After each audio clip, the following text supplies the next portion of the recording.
bienvenue dans cette discussion de Mardi Doc, qui est un cycle de films documentaires. Chaque mois, on vous propose 5 nouveaux films qui sont disponibles sur la page des Mardi Doc sur Eventive. Vous trouvez tous les liens autour de ce post.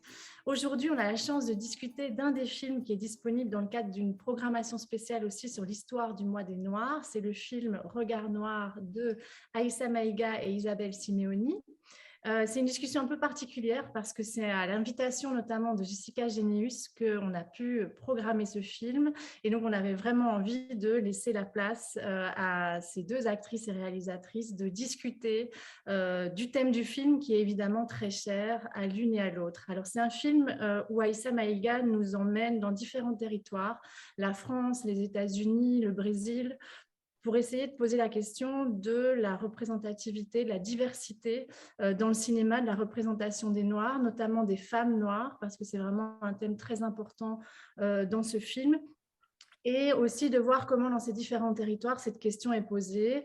Elle va voir des créateurs, des réalisatrices, des réalisateurs, des gens qui analysent aussi d'une façon un peu plus sociologique, psychologique, comment se construisent les préjugés et comment le cinéma n'est pas uniquement un miroir, mais est aussi une machine à construire, consolider ces préjugés. Et donc, d'où l'importance de pouvoir poser la question d'un changement, de proposer d'autres solutions, des solutions inclusives, et aussi de pouvoir pousser des coups de gueule pour essayer de bouger un peu une inertie qui est quand même énorme, malgré le fait que la question se pose, notamment en France, depuis très longtemps.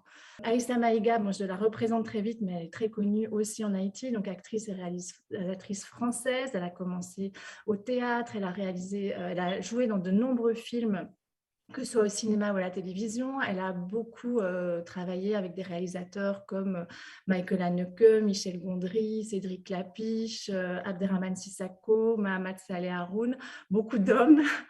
J'imagine que c'est aussi quelque chose qu'on a envie de pouvoir changer. Aïssa Maïga est également réalisatrice. Elle est aussi à l'instigation d'un collectif de 16 créatrices, autrices, actrices, qui se sont regroupées autour de cette question de la diversité, qui a donné notamment un livre, Noir n'est pas mon métier.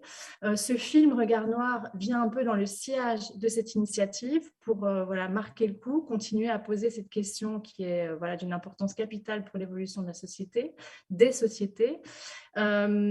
Et donc un autre film aussi qu'on aura, je pense, la chance, j'espère, dans l'année de peut-être pouvoir passer, qui est Marcher sur l'eau, qui pose la question du changement climatique et de comment il est vécu et perçu dans des territoires qui sont en priorité impactés par le changement climatique. Donc c'est vraiment quelque chose qui est très intéressant aussi à soulever comme question en Haïti.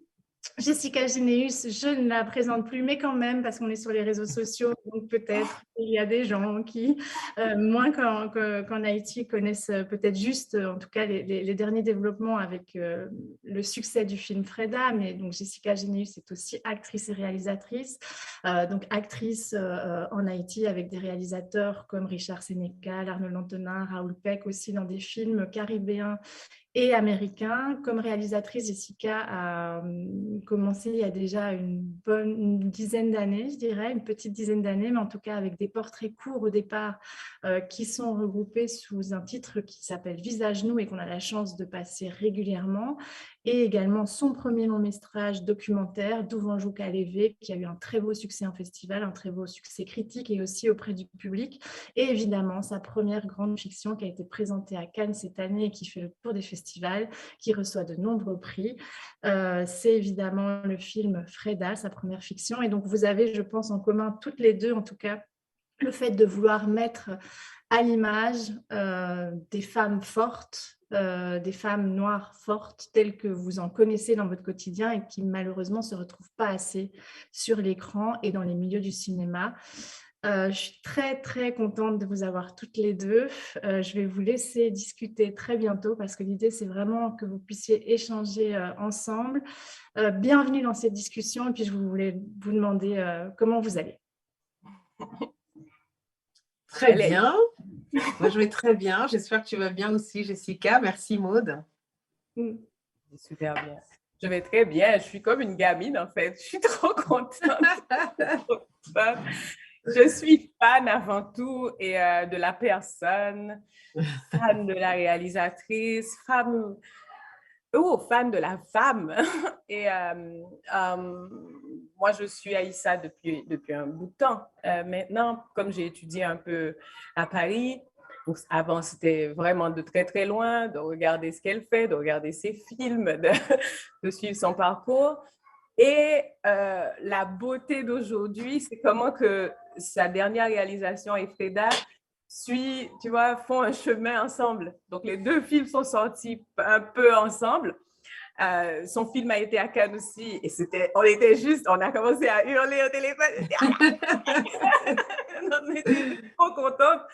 Donc, et en plus, Fespaco, les deux films, son film gagne les Talons d'argent meilleur documentaire et Freda aussi gagne de son côté. Donc, c'était trop beau, c'était trop... je sais pas, il y avait quelque chose de vraiment cosmique dans tout ce qui se passait qui excitait le propos et puis bon, qui me rendait moi super heureuse. Et en plus, Aïssa, il faut que je le dise, tout le long aussi du parcours de ce film, c'est probablement une des personnes avec qui je parle le plus, qui m'encourage comme une grande sœur. Mais là, vraiment, en tout cas, bon, on ne va pas rentrer dans trop d'émotions, mais je te le dis publiquement, comme je te le dis jamais assez en privé, comment, juste quand tu me fais un petit message, même pas, des fois, c'est très simple, hein, c'est juste, est-ce que tout va bien? Est-ce que ça avance? Où est-ce que tu en es? Qu'est-ce qui se passe?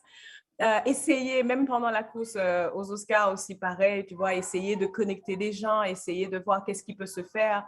Il y avait cette sororité aussi autour de ce parcours et moi, voilà, donc c'est pour te présenter de façon personnelle comment moi je te perçois et j'en suis, mon Dieu, tellement heureuse, je suis très heureuse d'être là avec toi. Et avant même d'aller sur Regard Noir, qui est un film que j'ai regardé il n'y a pas longtemps en pleurant tout le long, parce que, bon, je suis une Madeleine, deux, parce que j'avais la sensation que c'est la première fois que je voyais ça. C'est-à-dire, c'est des questions toutes simples, tu vois, mais quelqu'un qui fait ce voyage, qui va un peu partout et puis qui demande aux gens, aux comédiennes, aux réalisatrices, tu vois, aux différentes personnes qui sont dans la chaîne de production cinématographique, de leur poser des questions concrètes, tu vois, sur comment ils se perçoivent dans cette démarche, dans cette machine de création, tu vois, mondialement. Et de voir tout ce qui émergeait comme réponse et de voir comment tout ce qui nous liait aussi, tu vois, et qui nous rejoint, et qui me rejoint et qui rejoindra certainement tous ceux qui vont le regarder. Donc, j'ai envie de te dire avant tout, c'est quoi la mémoire que tu as la plus récente ou la plus vivide, comme je pourrais dire, de ton enfance qui fait qui a commencé cette petite graine, ce désir, tu vois, d'avoir ce regard sur le monde, d'avoir ce regard de questionnement sur le monde autour de toi? D'abord, je voudrais te remercier pour tes mots et pour tout toute cette route en fait qu'on fait. On n'est pas collés, on s'appelle pas non plus tous les jours, mais il y a une connexion vraiment depuis le premier jour. Moi, je me souviens très très bien sur le tournage de Toussaint l'ouverture. J'ai une image comme ça de toi, très silencieuse, hyper silencieuse, très observatrice. Et je me disais, mais c'est qui?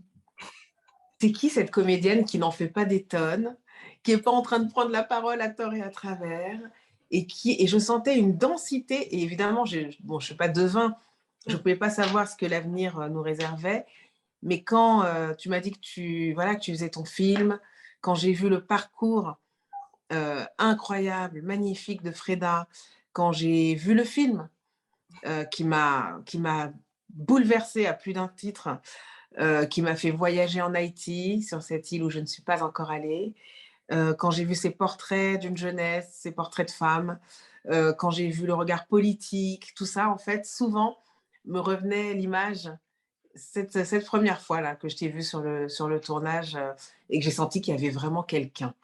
Il y avait vraiment quelqu'un. Et la magie de l'existence, c'est parfois ces rencontres, quand on rencontre quelqu'un, on ne se connaît pas, on commence à parler et boum, ça y est, c'est parti.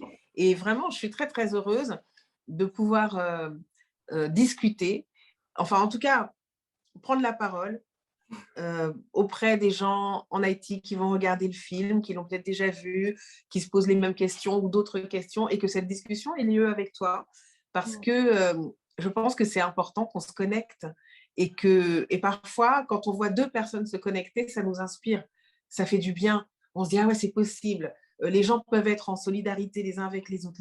Les sœurs peuvent s'entraider. On peut tout à fait avoir des gens qui sont dans notre entourage, qu'on peut appeler à n'importe quel moment en disant ça va pas, ou en disant j'ai une nouvelle extraordinaire à partager. Enfin voilà, tout ça pour moi c'est vraiment très très très important parce que l'existence est courte, et quand il y a des moments voilà, de qualité comme ça, c'est juste merveilleux. Donc, merci. Merci aussi à l'équipe de Focal de m'accueillir. Et puis, vraiment, j'espère venir bientôt en Haïti. Alors, pour répondre à ta question, je dirais que dans l'enfance, je ne sais pas s'il y a un déclic en particulier qui m'amène à faire un film comme Regard Noir, que j'ai co-réalisé donc avec Isabelle Simeoni. Mais je dirais que d'abord, moi, je suis née au Sénégal, mais je suis arrivée en France quand j'avais 4 ans. Donc, très, très vite, j'ai su dans ma chair ce qu'était la différence liée à la couleur de la peau, ce qu'était le regard de l'autre, ce qu'étaient les stéréotypes, tout simplement à l'école ou dans la cour où je jouais devant chez moi. Voilà. Donc, j'ai eu une enfance assez heureuse, hein, mais je me souviens assez distinctement de ces moments où j'en avais marre qu'on parle de mes cheveux pour les critiquer, qu'on parle de ma peau pour dire qu'elle n'était pas belle, pour dire que les noirs, ils sentaient mauvais. Voilà. Donc, je me souviens quand même de tout ça, mais je me souviens aussi que j'ai été élevée dans une famille dans laquelle, bon, il arrivait qu'on parle du racisme, mais je n'étais pas enfermée dedans. J'ai grandi dans une famille où, en gros, on m'expliquait que je pouvais tout faire.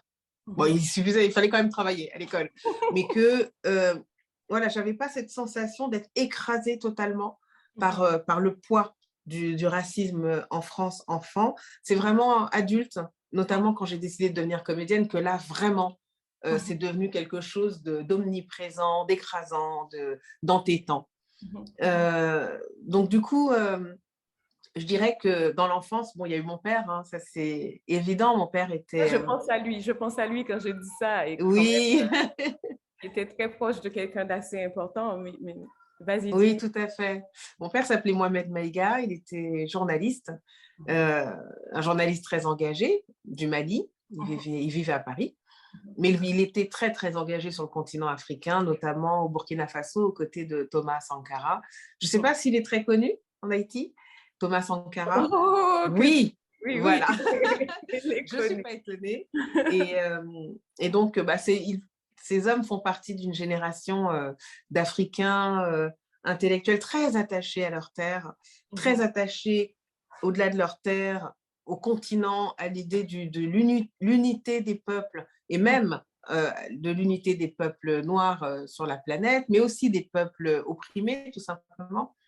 Et ils ont développé une pensée qui était féministe, écologiste, qui était égalitaire, qui était anti-impérialiste. Et ils ont, pour beaucoup, été tués, hein, tout simplement. Certains ont été emprisonnés assez longtemps, d'autres ont dû s'exiler pour survivre. Et mon père, lui, a contribué à cette révolution au Burkina Faso, et il est mort à l'âge de 33 ans, au tout début de cette révolution. Et moi, j'avais 8 ans.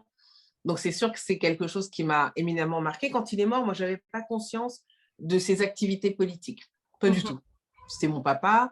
Je voyais bien qu'il voyageait beaucoup, qu'il écrivait beaucoup à la maison pour ses articles. Mais c'est plus tard, en fait, que cette quête a eu lieu et que je suis allée à la recherche sur les traces de mon père, de ses engagements, de qui il était tout simplement. Et c'est quelqu'un qui a laissé une trace extraordinaire auprès de tous ceux qui l'ont connu. Vraiment, c'est très, très frappant. Ça va faire bientôt 40 ans qu'il est mort.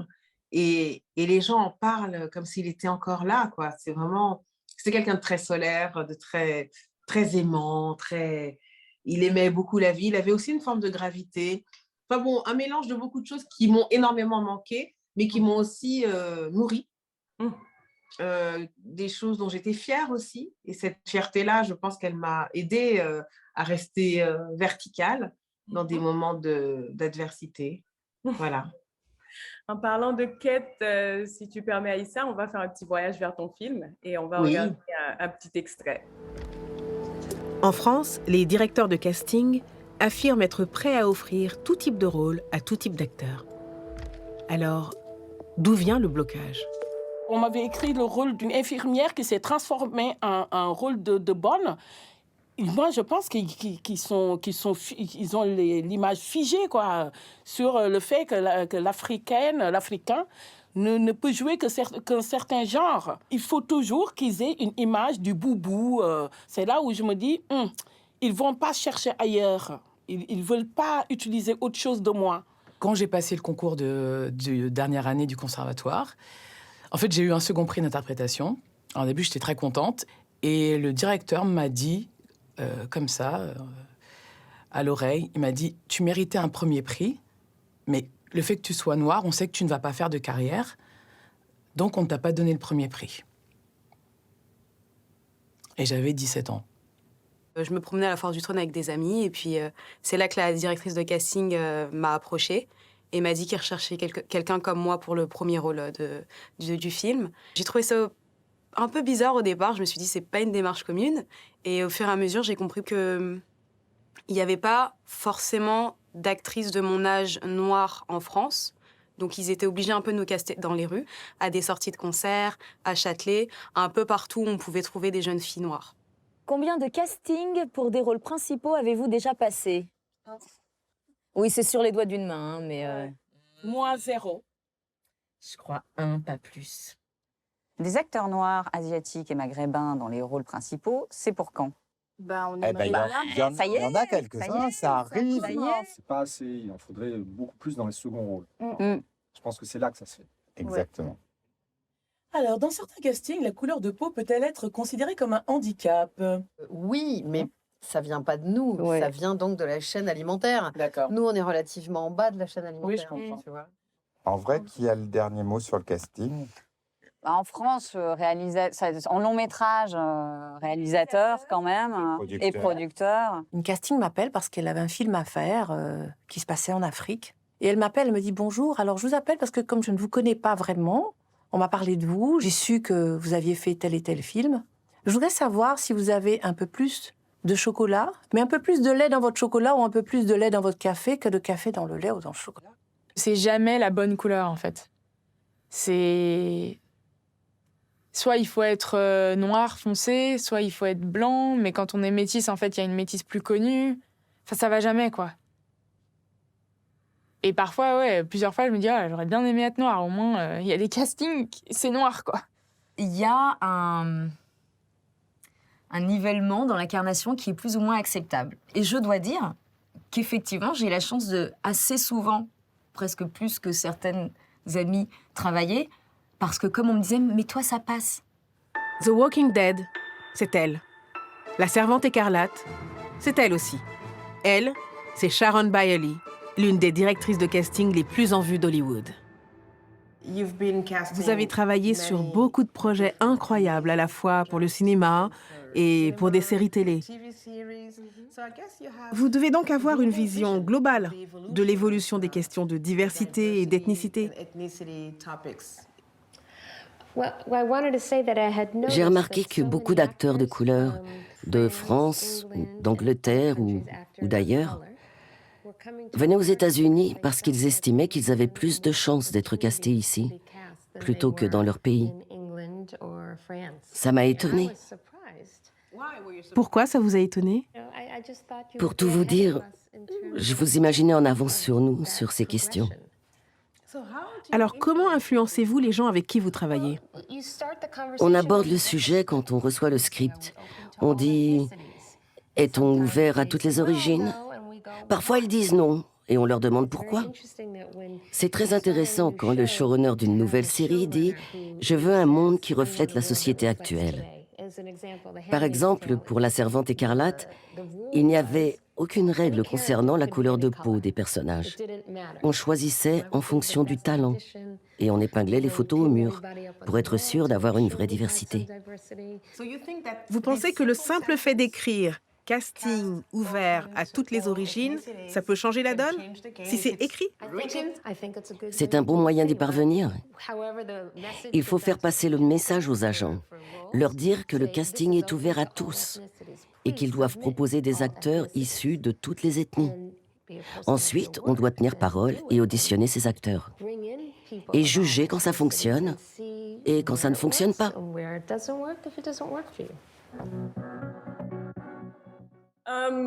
Moi, je me rappelle, tu sais, quand j'étudiais à Paris et que justement, quand j'ai eu le rôle dans Toussaint l'ouverture, j'ai pu trouver un agent et on a commencé à m'envoyer des rôles. Et bon, ça va être cliché ce que je vais dire, mais c'est exactement ce que qu'elles disent, les actrices, parce que voilà, c'était toujours soit femme de ménage. Et bon, moi, j'avais une autre couche de j'ai pas l'accent qu'il faut parce que je suis ni martiniquaise ni guadeloupéenne et je ne viens pas d'un pays du continent africain. Donc c'est compliqué pour eux. Je suis haïtienne, je suis comme un singleton. Moi, je me suis vite enfuie parce que je ne pouvais pas. J'ai tout de suite senti ça, tu vois, et je l'ai senti très, très fort. Et je me suis dit, moi, je vais chez moi. Je vais chez moi. Je pense qu'il était trop tard. Mais quand je te regarde, et le fait justement d'avoir eu, même, tu vois, regarder à mon niveau, un tout petit peu ce qui se passait, tu vois, à l'intérieur, quand je te vois tenir ton bout, et avoir la patience d'engager la conversation, comment tu fais ça? Parce que pour moi, ça n'a... Cette patience, tu vois, depuis le début de ta carrière, j'imagine que tout ce qu'elles disent et tout ce que tu montres dans ce film existait même peut-être encore plus fortement quand tu as commencé. Dis-nous un peu, où tu puisses ta force? Je dirais que d'abord, il y a un truc qui aide quand même, c'est le fait de se souvenir de ce que d'autres ont traversé ou de ce que d'autres traversent encore. C'est-à-dire que quand je vois les parcours de ces héroïnes, femmes nées esclaves, qui se sont enfuies, qui ont acheté leur liberté, celle des leurs, de ces hommes aussi, quand je vois ce que les gens ont traversé durant l'Afrique du Sud de l'apartheid, quand je vois... Enfin, la liste est longue, malheureusement. Je me dis que cette lutte-là, elle est pénible, mais elle n'est pas... Comment dire? Ça n'est pas hors d'atteinte.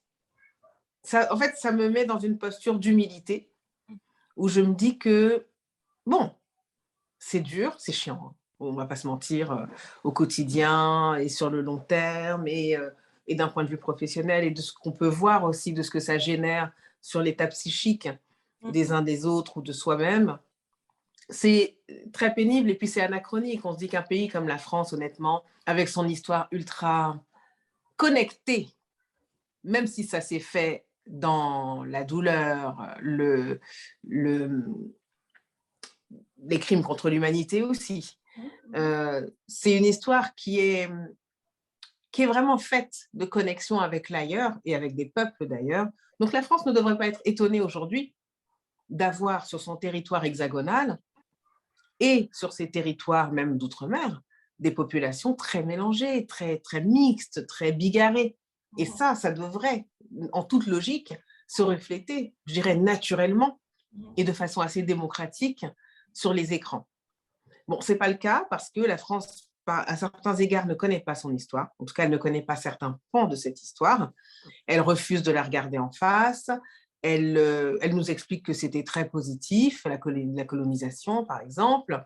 Bon, il y a une forme de déni très fort qui fait qu'on en est encore là aujourd'hui. Donc, c'est pénible, hein. Mais bon, moi, j'habite ici, mes enfants vivent ici.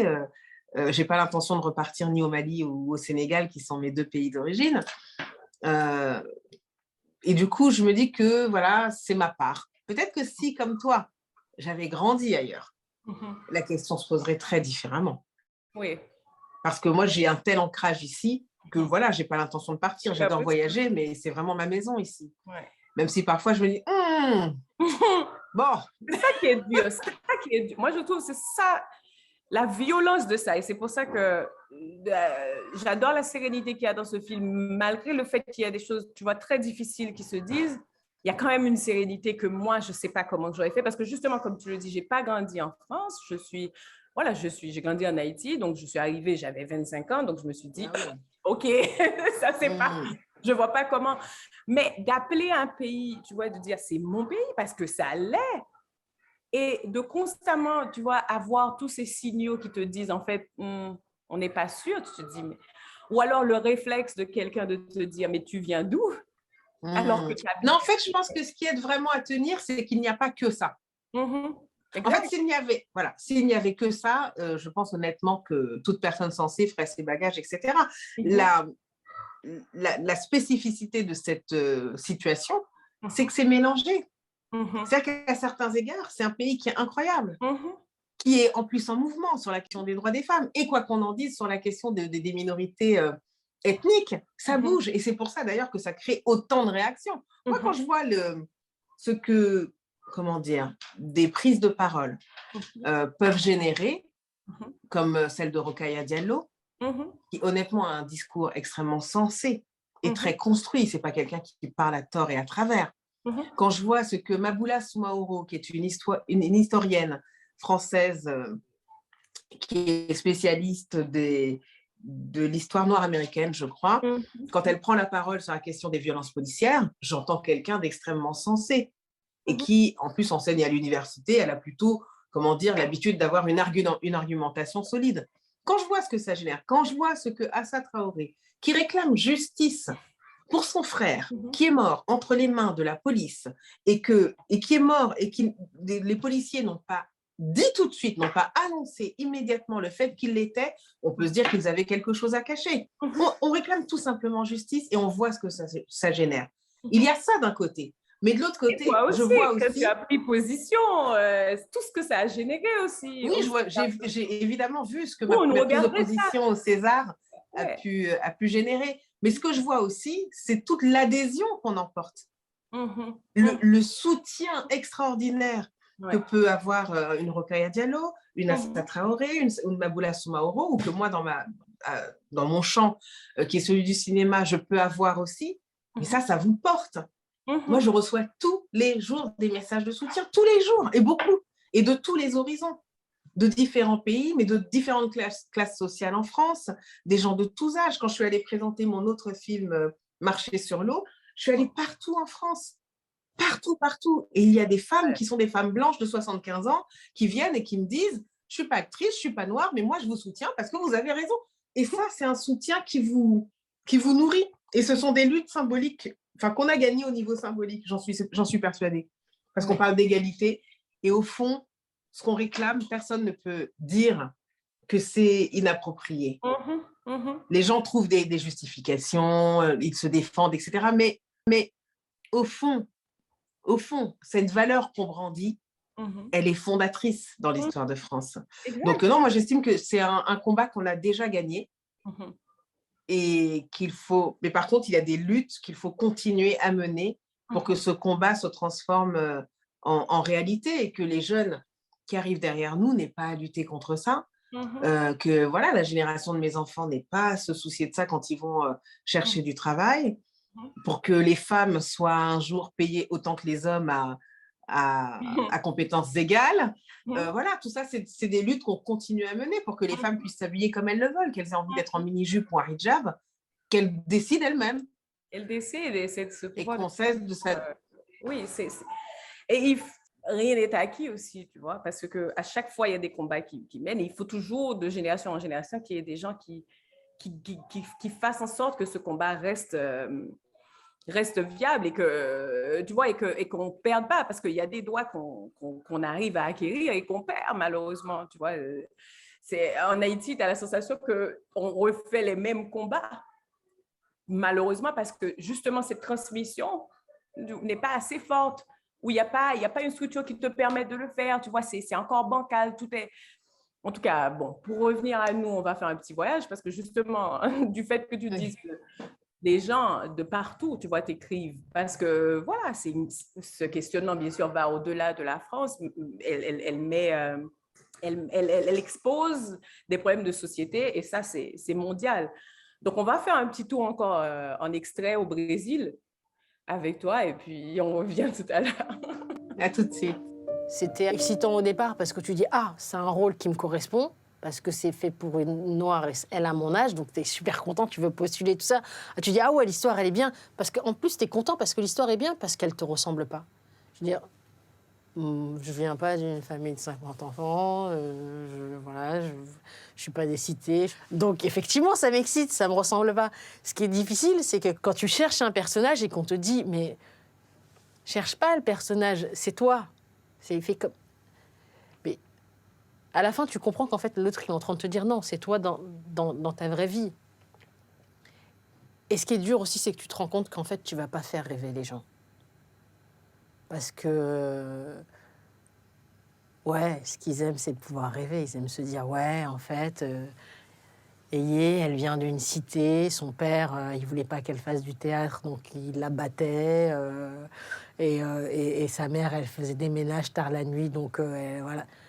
Ça fait rêver les gens. Et tu te rends compte qu'en fait, quand tu es noir et quand tu n'as pas tout ça, ce background derrière, eh ben, tu ne fais pas rêver.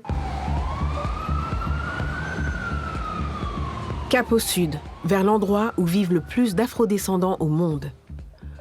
C'est la nation qui a importé le plus d'esclaves noirs sur le continent américain. Raison pour laquelle, au début du XXe siècle, ce pays a fait venir des Européens en masse pour blanchir la population et faire disparaître les gens de couleur. Au Brésil, 136 mots existent pour définir la couleur de la peau. Mariana Nunes. Elle est devenue célèbre en interprétant la mère de Pelé, la légende du football. Son talent et son engagement font d'elle l'une des égéries du cinéma noir brésilien. Je suis une actrice noire, une femme noire brésilienne. Et quand j'arrive sur un plateau, si l'équipe ne me connaît pas, elle a du mal à croire que je puisse être l'actrice du film.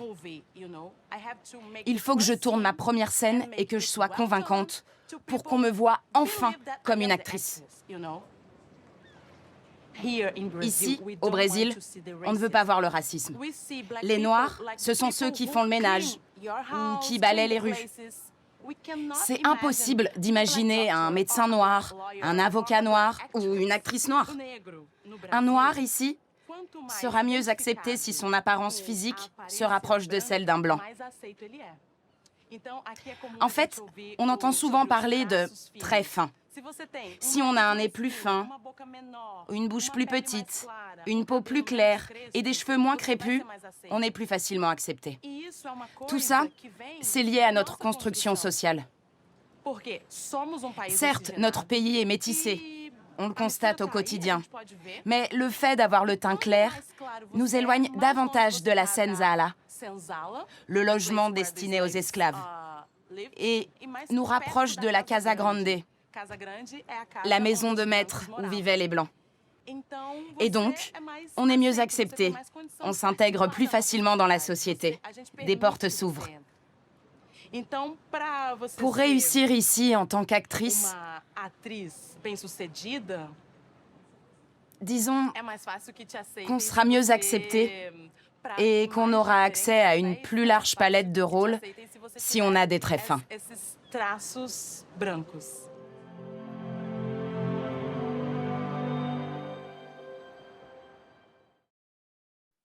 Ça va, ça va. Je vais rebondir sur ce que la comédienne d'avant a dit par rapport au fait que tu as toute ton histoire, toute cette perception qu'on a de toi, que tu trimbales à chaque fois que tu cherches du boulot en tant que comédienne.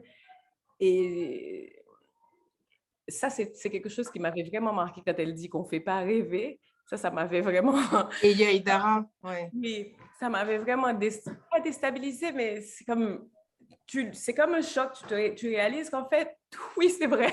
C'est vrai que, en tout cas, notre rêve, elle est pas construite de la manière que les gens, tu vois, de cette perception que les gens souhaitent avoir du monde, de l'humain, de ce qu'ils aspirent à, tu vois.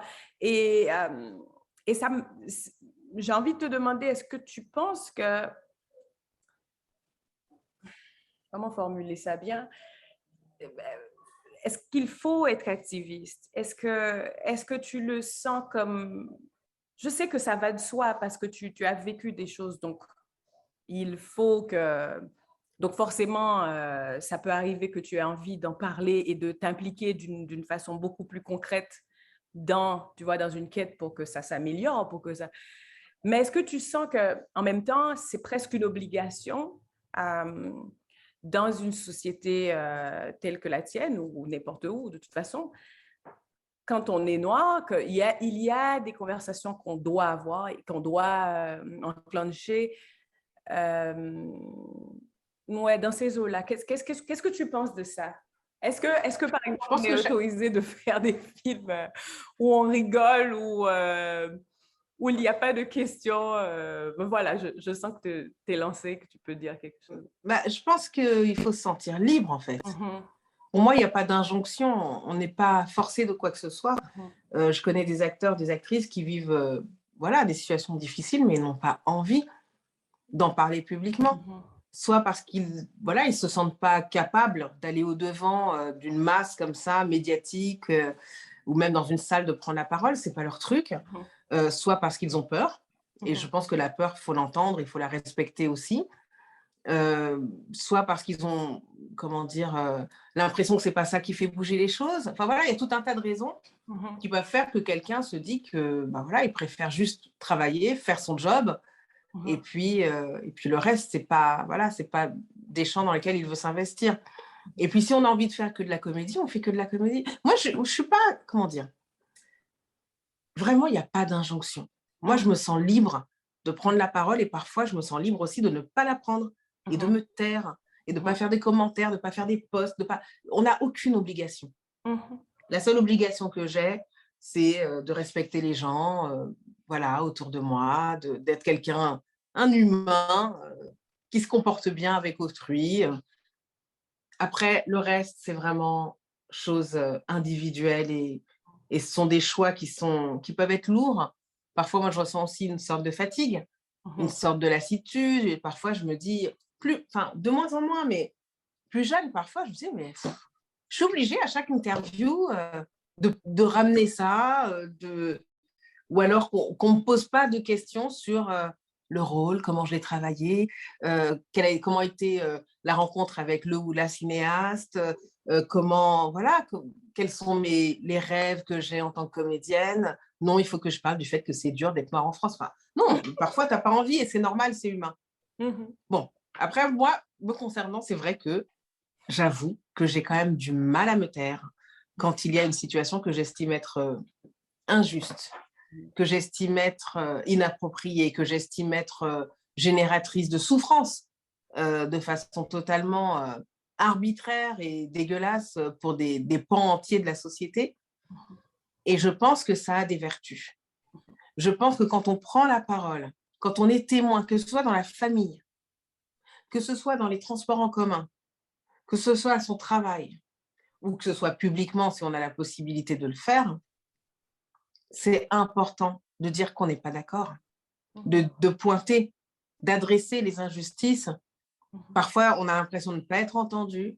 On a l'impression que le coupable, c'est soi-même.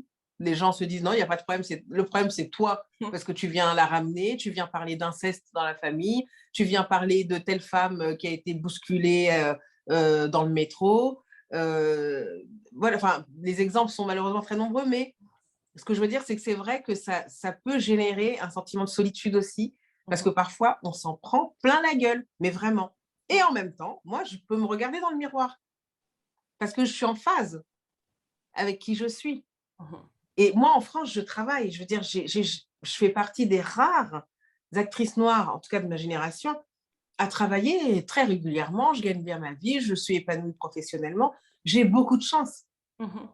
Et avec cette chance-là, je ne peux pas me taire parce que j'aurais vraiment l'impression d'être une sorte de profiteuse de guerre, de voilà, me gaver des petites miettes qu'on me donne et de regarder les autres crever la dalle sans aucune raison valable, quoi. Donc, moi, je me regarde dans la glace et je me dis, bon, quand je serai vieille, si un jour je suis vieille, j'espère, j'espère que je pourrai me retourner et me dire, bon, tu as fait ta part. Pendant ton passage sur Terre, tu as fait ta part. Tu as essayé, tu t'es trompé, tu t'es fait mal. Parfois, tu en as pris plein la gueule. Parfois, tu n'as pas été hyper courageuse non plus. Des fois, tu te dis, voilà, tel événement, je me suis dit que, ouais, comme j'avais déjà parlé, je me suis tuée. Non, c'était peut-être pas le moment de te taire. Mais en tout cas, tu as fait ton possible, tu as fait de ton mieux. Voilà. Mais dans la création, qu'est-ce que tu penses? Parce que oui, bien sûr, je suis contente que tu aies répondu par rapport au fait d'être comédienne et tout, mais dans la création, parce que jusque-là, les films qu'on a de toi posent des vraies questions. Ça veut dire que c'est pas que j'en ai envie ou pas envie, c'est même pas ça, c'est comment tu te sens par rapport à ça. C'est-à-dire, est-ce qu'un jour, est-ce que tu sens qu'il y a trop de choses à dire sur tout, tu vois, ces questionnements qui te chamboulent la tête, donc tu vas continuer à créer, à produire en ce sens, ou est-ce que ça a été trop compliqué, par exemple, de produire Regardant? D'ailleurs, dis-nous un peu, est-ce que c'était dur de pousser les gens à produire quelque chose qui questionne voilà, un mal-être de société que... Oui, non, pas du tout. En fait, avant Regard Noir, donc il y a eu le livre « Noir n'est pas mon métier », parce qu'à un moment, ça faisait des années que je prenais la parole, quasiment à chaque promo de film, dès que j'avais l'occasion, je prenais la parole là-dessus. Et à un moment, je me suis dit, mais on parle chacun dans notre coin, il faut qu'on se réunisse. Et donc, j'ai proposé à 15 autres femmes, noires et métisses françaises, actrices, de prendre part à ce livre, et chacune a écrit un témoignage. Et ce livre a fait beaucoup de bruit. Ce livre racontait nos traversées, nos histoires dans le cinéma français, en tant que femme, en tant qu'actrice, en tant que femme noire, etc. Et le livre a fait beaucoup de bruit parce que je pense comme on racontait ce qui se passe dans le cinéma français de l'intérieur, c'est tout simplement nos témoignages, les gens ont été quand même sidérés.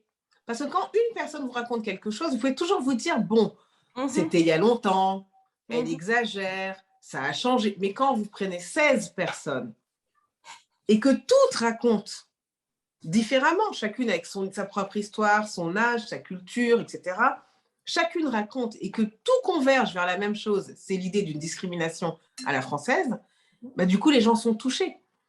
Et les gens ont été touchés au-delà du cinéma parce que ça raconte ce qui se passe aussi dans le milieu du travail, en général, dans tous les domaines en France. Et le livre s'est très bien vendu. On a eu une couverture médiatique incroyable. On est allé au Festival de Cannes, etc. Donc, ça a créé une sorte de climat. Et donc, les producteurs ont pu trouver tout de suite une chaîne. Les financements sont arrivés assez vite. Et puis, moi, j'avais la légitimité. Les gens me connaissaient aussi pour ça. Et puis, on a pu, du coup, avoir suffisamment d'argent pour aller aux États-Unis, au Brésil, même en Irlande à côté de la France. Mais on a pu rajouter ce pays. Et donc, ce n'est pas ça qui a été compliqué. Ce qui a été plus compliqué, c'est comment parler des discriminations d'abord, en faisant un film qui n'est pas chiant. Moi, j'ai envie que les gens passent un bon moment. Je n'ai pas envie qu'ils s'ennuient. Je n'ai pas envie qu'ils repartent en disant « bon, j'ai rien appris, c'est nul ». Voilà, j'ai envie de faire un vrai film qui vous tient avec un récit, avec du rythme, etc. Comment garder sa ligne politique en 75 minutes et en balayant plein de sujets. Donc, avec Isabelle, on s'est dit, il faut qu'on donne des clés de compréhension. On n'a pas la prétention d'avoir répondu à toutes les questions. On s'est dit, est-ce qu'il faut que je reprenne? Ça a coupé, oui. Hein? Moi, ça avait coupé. Je voyais que tu n'avais plus de réaction, je ne savais pas comment l'interpréter. Quand tu as dit en faisant un film qui n'est pas chiant. Voilà, en faisant un film qui est rythmé, un film que tu as envie de regarder, un film où c'est des interviews pour beaucoup, donc que les interviews soient bien montées, bien menées d'abord, bien montées, que vraiment ce soit, qu'il y ait de l'émotion, que ça suscite plusieurs sortes d'émotions et aussi de la réflexion. Et avec Isabelle, qui est co-réalisatrice, on s'est dit qu'on allait donner des clés de compréhension. Parce qu'en 1h15, on ne peut pas être exhaustif, on ne peut pas tout dire sur le sujet. Et moi, je voulais que les gens qui sont concernés, qui vivent ça, soient touchés, se sentent impliqués dans le film. Je voulais également que des gens qui ne connaissent rien à ce sujet puissent suivre ce qui se passe, comprendre, et que ça ouvre des portes de perception, et que les gens se disent « Waouh, ah oui, d'accord, ah mais ok, ça vient aussi de l'histoire, ça vient de la façon dont dont le système est construit, ça vient de ci, de ça, etc. » Et donc, ce qui est important, c'est de garder aussi une ligne politique. C'est-à-dire d'arriver à être incluant, inclusif, mais en ne bradant rien de nos convictions politiques, en restant vraiment très accessible, très abordable. Donc ça, c'était un vrai défi. Ensuite, il y a beaucoup d'intervenants dans le film. Moi, j'avais une boulimie. Je voulais mettre tout le monde dans le film. Je ne pouvais plus m'arrêter. Donc ça, plus vous mettez de gens dans un film, plus c'est compliqué de les faire tous exister et de garder... Enfin, c'est un travail vraiment de fourmi. Ça prend des mois. Enfin, voilà. Ça, c'était un vrai challenge aussi. Oui, voilà. Mais on n'a pas eu de mal parce que je pense que c'est vraiment dû à ce qu'a apporté le livre « Noir n'est pas mon métier » auparavant. Il y a eu une telle adhésion publique que les producteurs, les producteurs étaient plutôt confiants, et ça s'est bien passé de ce point de vue-là. Non, mais c'est ça, et c'est ce que tu dis aussi par rapport au fait qu'il faut que tu sais que tu as une position qui te permet d'aborder des choses que peut-être d'autres ne peuvent pas encore aborder. Oui, voilà. Et le fait d'utiliser ça, moi, je trouve ça extraordinaire. Et d'ailleurs, justement, en parlant de ce que tu as dit, là, de donner des clés de compréhension, tu vois, parce que c'est pas évident, et d'aller vers l'histoire, parce que les sociétés, tu vois, c'est pas que ce qu'on voit aujourd'hui. Tout vient de quelque part, tout comportement découle de choses qui se sont passées à l'intérieur et à l'extérieur de cette société. Donc, on va regarder un petit extrait et puis, on va revenir après pour malheureusement finir. Quand on parle de race, on ne parle pas de biologie. Tous les êtres humains appartiennent à la même race, à la même espèce qui est la race humaine. Les races existent du fait du racisme. Elles existent socialement. Ça veut dire que si on est tous pareils biologiquement, quand on va dans la rue, quand on va chercher un appartement, quand on va chercher un logement, quand on veut devenir acteur ou actrice, on n'est pas traité de la même manière. Et ce qui fait exister les races, c'est le traitement différentiel. Elles existent dans la tête, tout simplement, des personnes qui discriminent. Et donc, on ne peut pas dénoncer le racisme si on ne dénonce pas ces catégories, bien que fictives, qui sont opérantes au quotidien. Autre chose qui caractérise la France, on a mis en place ce qu'on appelait des zoos humains, jusqu'en 1931. Il s'agissait de ce qu'on appelait les expositions coloniales. On faisait venir massivement des populations colonisées d'Asie, d'Afrique, d'Amérique, où en fait elles étaient tout simplement exposées comme dans un zoo, et les Français et les Françaises pouvaient aller les regarder. Elles étaient déguisées, dénudées, etc. Les regarder d'une certaine manière, ce qu'on appelait les sauvages à l'époque. Et ça, c'était au XXe siècle. Donc ça veut dire qu'il y a quand même des gens qui ont visité ces zoos coloniaux lorsqu'ils étaient enfants. Donc vous imaginez quel regard vous portez sur les populations anciennement colonisées quand, dans l'enfance, vous les avez vus présentés comme des animaux dans un zoo. Et ça, c'est quelque chose qui était sur le sol français, qui a eu lieu au jardin d'acclimatation à Paris.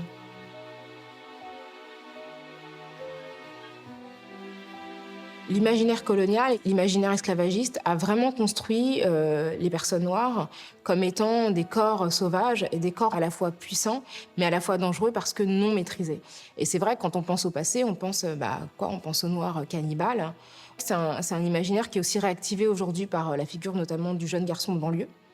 Et pour neutraliser cette figure-là, en fait, on a l'impression qu'un corps noir doit se montrer à la fois docile, divertissant et de nature non menaçante. Et c'est vrai que le noir, étant un grand enfant, étant la figure du bon sauvage, étant une personne un petit peu limitée intellectuellement, mais qui fait toujours rire, qui est toujours de bonne humeur, d'une certaine manière, l'exposer essentiellement dans des comédies, ça permet d'atténuer ce registre du sauvage qui pourrait se montrer incontrôlable.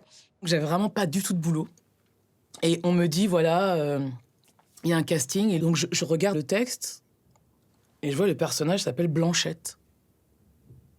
Donc la blague, c'était ça, ah, Blanchette, Blanchette, et j'ouvrais et j'arrivais sur le plateau, et donc c'était censé faire rire les spectateurs. J'avais un short le plus court du monde, hein. Après on est dans un slip, un petit haut, panthère, des cheveux, une perruque de cheveux comme ça, comme ça. Et j'étais un objet de fantasme. Et je me rappelle, j'ai fait venir aucune personne proche de moi. J'avais une colère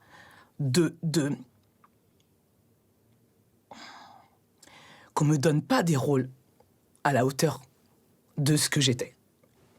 J'ai été à une représentation d'un film dans lequel je jouais, et le personnage que j'interprétais, c'était comme quand les gamins vont au théâtre et voient Guignol. Avant même que Guignol arrive, ils savent que c'est Guignol et qu'il faut rigoler, quoi. La stigmatisation de mon personnage déclenchait, en fait, le rire. Et du coup, ben, voilà, moi, je me questionne, en fait, sur ce qui peut faire rire, ce qui peut être drôle, comme ça, de voir une nana habillée en boubou et puis parler avec un accent africain. C'est quoi qui est drôle là-dedans? J'ai l'impression d'un humour colonial, enfin voilà, de quelque chose qui vient de très loin et qui te rattrape quand tu es dans la salle de cinéma silencieuse et que tu as tout le public blanc qui rigole à gorge déployée, mais en fait, tu te prends ça dans la figure et tu es tout seul. Tu peux rien exprimer, tu es super mal à l'aise. Et donc, je me rendais compte qu'en fait, entre Hattie McDaniel et moi, il n'y avait absolument aucune différence. Sauf que Hattie McDaniel, c'était quand même avant les droits civiques aux États-Unis, quoi. Et moi, c'est aujourd'hui. 74 rôles de domestique et le premier Oscar gagné par une actrice noire. Nous sommes en 1940 et pour Autant en emporte le vent, fresque romanesque aujourd'hui controversée, Hattie McDaniel, actrice riche et célèbre, doit se contenter d'un bout de table au fond de la salle. Ségrégation raciale oblige. D'ailleurs, je pense que je me demande même si c'est pas à la fin de cet extrait où on explique qu'elle n'avait pas le droit d'entrer dans la salle et qu'elle devait attendre. Enfin, elle a eu le droit exceptionnellement d'être dans la salle, mais au fond, sur un bout de table, pas du tout mise à l'honneur comme elle aurait dû l'être. C'est... En tout cas, donc c'est compliqué. Je pense à ce qu'elle dit et je me demande, toi, tu as dû refuser des choses comme ça? Est-ce que ça t'est arrivé de... Ouais. Je peux pas compter le nombre de rôles que j'ai refusés. D'ailleurs, on m'en propose plus des rôles comme ça. Je pense que c'est tellement notoirement connu le fait que, voilà, on m'en propose plus. Et puis parfois, j'étais acculée, j'avais vraiment plus une thune, je savais pas comment nourrir mes enfants, donc de temps en temps, j'acceptais un rôle caricatural en disant, dès le casting, que j'allais discuter. Et donc ça m'a beaucoup aidée parce que quand les gens acceptaient cette discussion, j'étais obligée, moi, de déployer des arguments et de proposer des solutions. Et en fait, jouer la comédie, c'est une chose, mais lire des scénarios en étant capable vraiment d'avoir une analyse sur la structure, sur la construction des personnages, sur les dialogues, etc., en proposant autre chose, c'est encore une autre étape. Et je dirais que ça m'a fait grandir. Parce que quand on est obligé d'argumenter, ça vous pousse soi-même, ça vous met en situation de challenge. Et il est arrivé parfois que je puisse transformer des rôles. Ça m'est arrivé. Et ça, à chaque fois, c'était hyper gratifiant parce que j'y allais un peu la peur au ventre en me disant, là, j'ai vraiment, vraiment, vraiment besoin de bosser. Je ne sais pas combien de loyers de retard, c'est une catastrophe. Et j'y allais la peur au ventre en me disant, ils vont peut-être choisir quelqu'un qui ne va pas discuter, qui va leur dire que le scénario est super et tout. Et il est vraiment arrivé plusieurs fois que ce soit très bien pris. Que les réals disent... écoute, ouais, ça nous intéresse, on discute, propose-nous quelque chose. Et donc, je rentrais chez moi, je commençais à bosser. Là, je me disais, mais là, il faut que tu fasses quelque chose de bien. Et voilà, bon, il faut aimer les challenges. Et bon, ça peut marcher. Ce n'est pas systématique, mais ça peut marcher. sans vouloir t'embêter avec quelque chose de cliché, mais devenir réalisatrice, est-ce que tu penses que ça vient de ce désir de s'approprier un peu les histoires comme ça? Oui, c'est clair. Oui, je te renvoie la question. Hein. Non, mais c'est ça, parce que bon, moi, c'est tout aussi cliché que ça, c'est ça. Parce que je me suis dit, tiens, je pense pas que je vais pouvoir travailler en France. Et en Haïti, bon, on n'a pas assez de production pour que je me dise que ça peut être un métier d'attendre comme comédienne, tu vois. Oui. Donc, je me suis dit, il va falloir que je raconte. En plus, bien sûr, du désir de dire des choses, etc. Tu vois, en plus, bien sûr, de tout ce qui nous anime. Et justement, parce que tu portes des choses en toi et tu te dis, oui. Mais pourquoi tu le vois comme ça? Tu vois, pourquoi tu as choisi de le dire comme ça? Pourquoi tu as choisi de le raconter comme ça? Pourquoi tu me vois comme ça? C'est quoi? Parce que tu te dis, les gens écrivent vraiment la perception qu'ils ont de nous-mêmes. Et tu te dis, mais tu ne me vois pas, en fait. C'est-à-dire, est-ce que tu es déjà sortie? Est-ce que tu t'as déjà vu une femme comme moi dans cette situation que tu décris si bien dans ton scénario? Est-ce que c'est quelque chose que tu as vécu ou c'est... D'où vient cette imagination qui ne se construit que de cette façon, tu vois? Et moi, je suis très curieuse de ça. Et, c'est quoi ton prochain film que tu vas faire pour nous? Alors là, c'est d'abord un court-métrage. Ah oui? Qui est une fiction. En fait, tu sais, il y a quelque chose qui s'appelle les talents Adami. L'Adami, c'est un organisme qui s'occupe de reverser les droits aux artistes interprètes en France. Et ils font chaque année un concours pour les jeunes acteurs de moins de 30 ans. Et ils proposent à des acteurs qui passent à la réalisation, donc c'est ce qu'ils m'ont proposé, de réaliser un court-métrage en choisissant 3 jeunes parmi ceux qu'ils ont présélectionnés. Et ces courts-métrages ensuite vont au Festival de Cannes et puis après ils peuvent voyager dans plein de festivals évidemment. Et donc j'ai fait un casting avec 3 acteurs et l'histoire 4, parce qu'il y en a un qui a 88 ans, qui s'appelle Yoshi Oida, qui est un acteur japonais qui vit en France depuis très longtemps et que j'admire énormément, que j'allais voir au théâtre en fait quand j'étais apprentie comédienne et je le regardais, je trouvais qu'il est extraordinaire. Donc il y a 4 acteurs et l'histoire se passe dans un théâtre. Ah mais c'est super, ça sonne bien ça.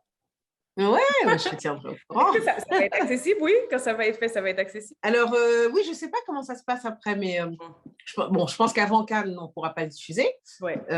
Mais après, je vais me renseigner. Ouais, j'espère que c'est un film qui va voyager. Il y en a 4 chaque année. Et voilà. Et là, ça t'a fait quoi de gagner le prix que tu as eu au FESPACO? Parce que c'est quand même Burkina, c'est quand même... Oui. Il y a ton papa dans tout ça. Qu'est-ce que tu as été émotionnel ou Ah, c'était... En fait, d'abord que le film soit sélectionné au Burkina. Le Burkina, j'y suis très attachée. J'y vais depuis longtemps. Mon père est mort là-bas. J'y ai des amis aussi. C'est un pays qui a eu une histoire quand même incroyable avec cette révolution au début des années 80. Et donc, le fait juste d'avoir mon film là-bas, de faire les projections, que les gens viennent le voir dans les salles et tout, déjà, c'était énorme. Et honnêtement, ce n'est pas de la coquetterie, mais je ne pensais pas du tout avoir un prix parce que je sais qu'il y avait des très bons documentaires. Enfin, moi, je n'ai pas pu tous les voir, mais on m'a dit vraiment que les docs étaient incroyables. Et donc, je me disais, bon, bah voilà, déjà, tu as été sélectionné, c'est chouette, quoi. Et puis, moi, j'allais rentrer à Paris et puis j'ai reçu un coup de fil. On m'a dit, ce serait bien que tu viennes quand même à la cérémonie. J'ai bifurqué. J'étais dans le taxi pour aller à l'aéroport, j'ai fait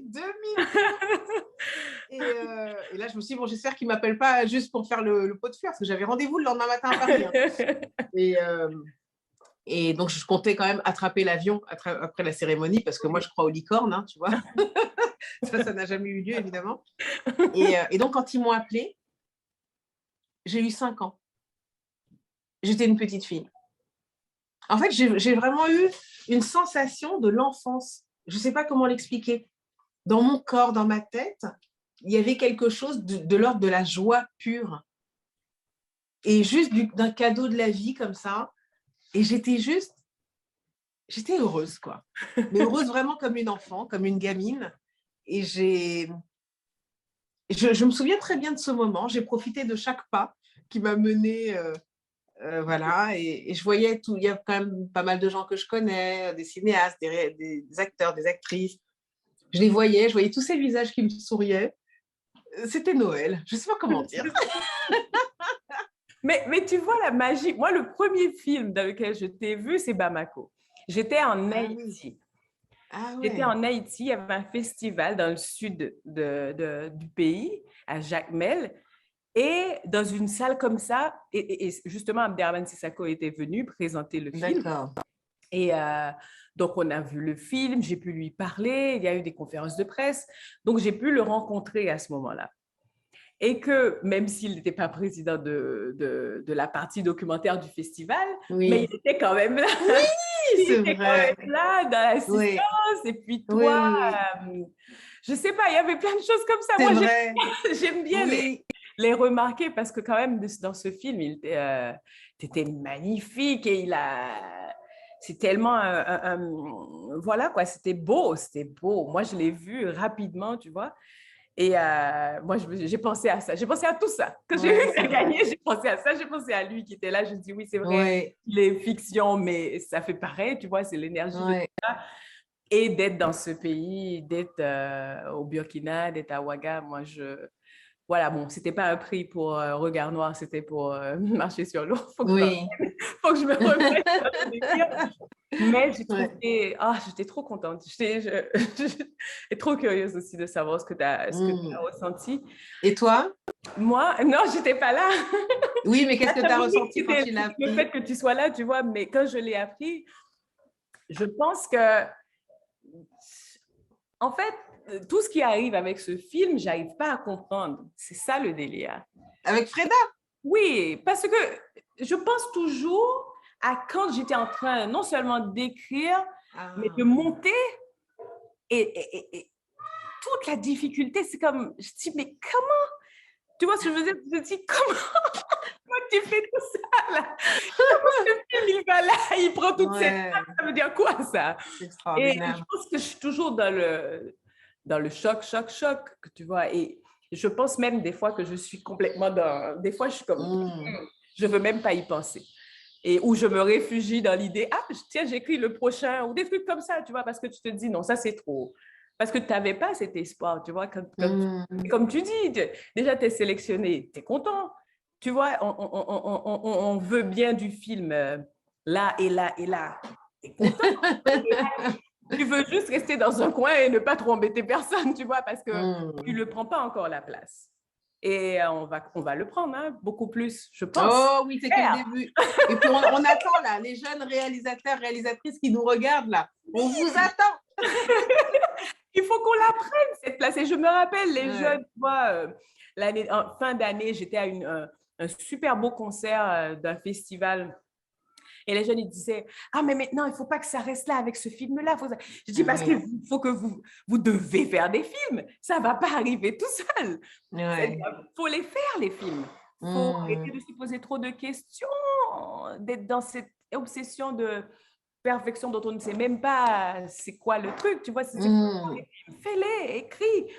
Et moi, toi, tu as la chance de rencontrer des jeunes comme ça qui veulent réaliser et que toi, tu aides un peu à comprendre c'est quoi, de partager tout ça avec eux. Mais moi, je suis une toute jeune réalisatrice. Hein. Oui, je sais, mais le problème avec toi, si on peut appeler ça un problème, c'est tout ton parcours avant ça. Donc, on ne peut pas le nier.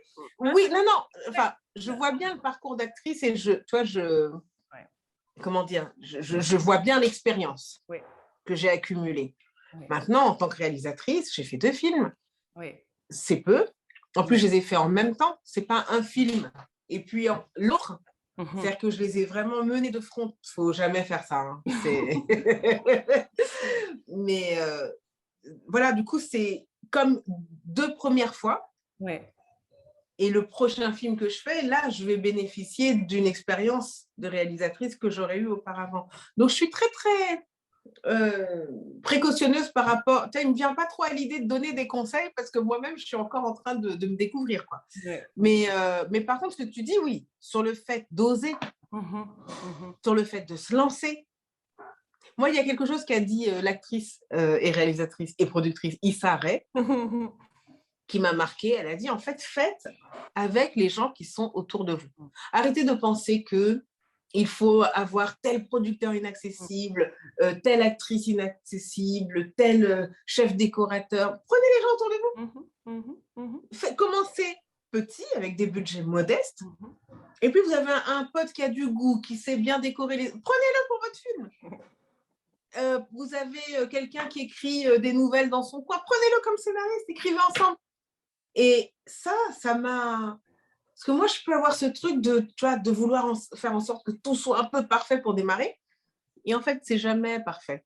C'est-à-dire que les gens qu'on regarde là, où on se dit, ah, mais eux, ils ont tout, c'est comme... tout le monde a ses problèmes. Alors, c'est peut-être pas les mêmes problèmes, c'est peut-être pas les mêmes échelles, mais franchement, tous les réals rencontrent des difficultés. Tous. Donc, c'est pas la peine d'attendre. Et aujourd'hui, en plus, on peut, avec peu de choses, avec une tablette, un téléphone, un appareil photo, faire des films. Donc, il faut oser faire des petites choses, des petits formats, même des trucs de 5 minutes. On les tourne, on les monte, on voit ce que ça donne, on les montre autour de soi à des gens de confiance et des gens bienveillants. C'est-à-dire des gens qui peuvent vous dire c'est de la merde, mais qui sont extrêmement respectueux de votre travail et qui ne vous détruiront jamais, qui veulent vraiment apporter un regard critique, positif, qui vous porte et tout. Les haters, les faux alliés, les jaloux, les jalouses, il faut les éloigner tout de suite. Mais il ne faut même pas attendre, en fait. Il ne faut vraiment pas attendre. Il faut vraiment, par contre, s'entourer de personnes qui sont profondément bienveillantes et qui veulent faire cette route avec vous, quel que soit leur rôle. Hein. Parfois, c'est juste un ami qui n'est pas du tout dans le même business, mais que vous pouvez appeler et qui sera toujours là pour discuter, vous conseiller, juste vous écouter même parfois. Il faut s'entourer de gens positifs. Bienveillants. Avant que... Ok, on doit finir malheureusement. On doit finir. Mais déjà, je suis tellement heureuse, trop contente. Je vais me répéter que tu aies accepté qu'on fasse cette conversation. Et je veux remercier La Focale, je veux remercier Mouem TV, Laurence Magloire qui est une amie de 100 ans. Pas parce qu'elle a 100 ans, mais parce que ça fait tellement longtemps. Et La Focale aussi, qui est une institution ici. Aïssa, tu ne connais pas, mais La Focale, c'est presque comme... Tu m'en as parlé. De la culture. Ouais, tu m'as dit qu'ils faisaient un travail incroyable. Ouais, incroyable. Ouais. C'est notre petite famille d'artistes et de bien plus, hein, évidemment. Donc, je vais clore ça et je vais... laisser Maude faire sa conclusion avec la programmation de Merci Jessica, merci beaucoup, merci. Et vraiment, j'ai trop hâte de venir. Mais vraiment, quoi. On va t'emmener, on va là. Ah ouais, non, j'ai trop hâte. Là, il faut que je vienne, là. C'est pas possible. Non, il faut que tu viennes. Il le faut en plus. Ouais. Et puis Haïti, ça me donne la sensation que c'est chez moi, en fait. Ah. Parce que du fait de l'histoire que vous avez, c'est... Peut-être bien plus que tu le quoi. En plus, tu as joué dans tout ça l'ouverture. Je dis, c'est peut-être chez toi bien plus que tu ne le crois. C'est ça. J'arrive. Ok, bon, d'accord. Ok, je te vois. J'arrête. On arrête. Je t'embrasse. À très bientôt. À très bientôt. Ciao. Ciao. Merci. À toutes les deux. Merci Aïssa Maïga, merci Jessica Singenius. Je pense que le public aura pris autant de plaisir que moi à suivre votre discussion qui était très généreuse, plein d'énergie positive, plein de bienveillance mais d'exigence. Donc c'est ça vraiment important.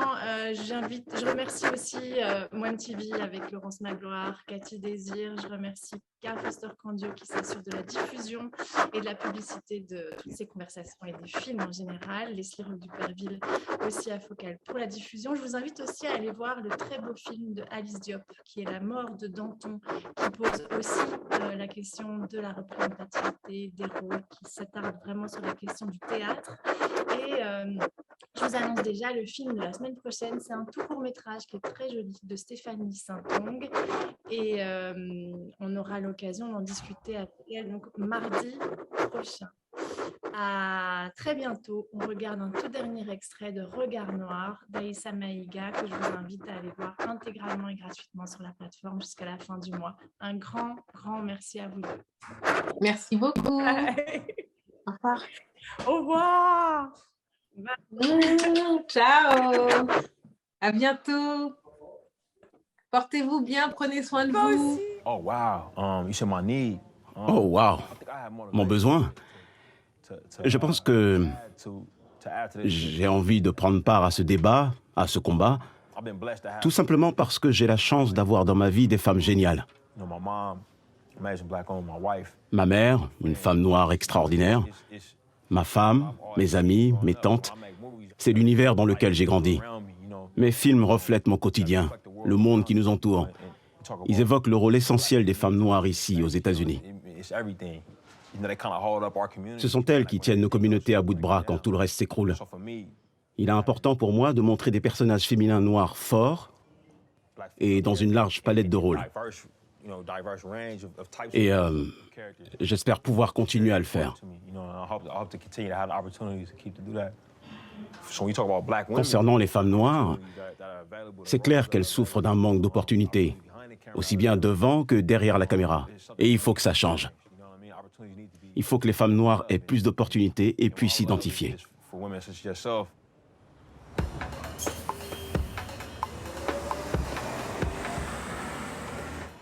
S'appeler Ava DuVernay, diriger une agence de communication, prendre une caméra pour la première fois de sa vie à l'âge de 34 ans et devenir la figure de proue du cinéma indépendant et féministe noir.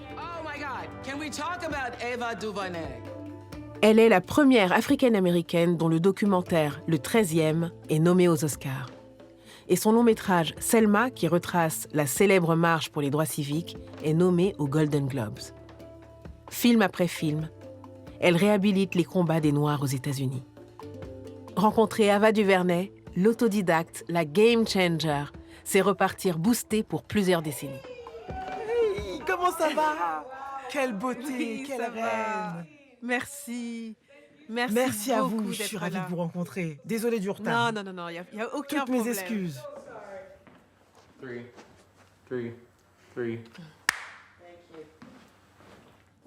Qu'est-ce qui vous anime? Raconter des histoires qui changent les mentalités, qui luttent contre les idées reçues, notamment au sujet des Noirs. On utilise notre imagination pour créer un monde qui n'existe pas. Les artistes et les activistes marchent main dans la main à bien des égards. Les artistes transforment la société, façonnent la culture, modifient les perceptions. Leur rôle n'est pas juste de se déguiser devant la caméra. Quand on étudie les rôles interprétés à l'écran par les femmes noires, on s'aperçoit qu'ils sont souvent très éloignés de l'action principale. Ce sont des rôles secondaires, furtifs. Ces femmes ne sont là que pour soutenir ou seconder le personnage principal. J'ai beaucoup de respect pour les acteurs, notamment les acteurs noirs. Les actrices noires sont les reines de notre communauté, mais elles sont trop souvent ignorées par l'industrie. Elles savent donner vie à nos histoires. Quand j'adapte le roman Un raccourci dans le temps avec Storm Reid, une actrice noire, dans ce rôle iconique, je le fais pour toutes les jeunes filles comme elle, qui s'identifient rarement aux héroïnes.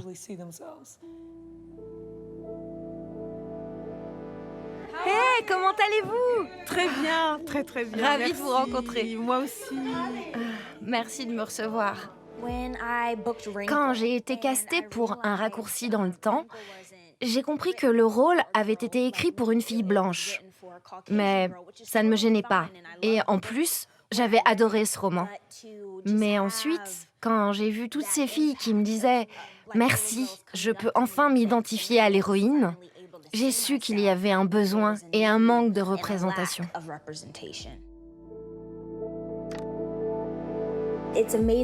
C'est génial de voir des acteurs noirs dans un film. Mais si les Afro-Américains sont toujours représentés dans des rôles stéréotypés et réduits à l'image que le monde se fait d'eux, on ne progresse pas vraiment.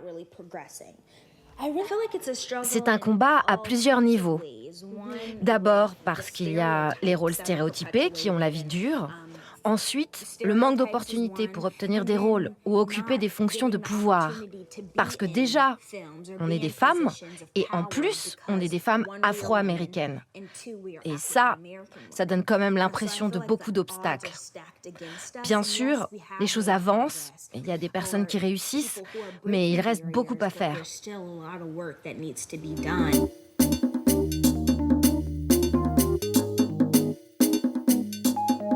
Déjà, être une femme, c'est un combat, mais être une femme noire, c'est un combat totalement différent.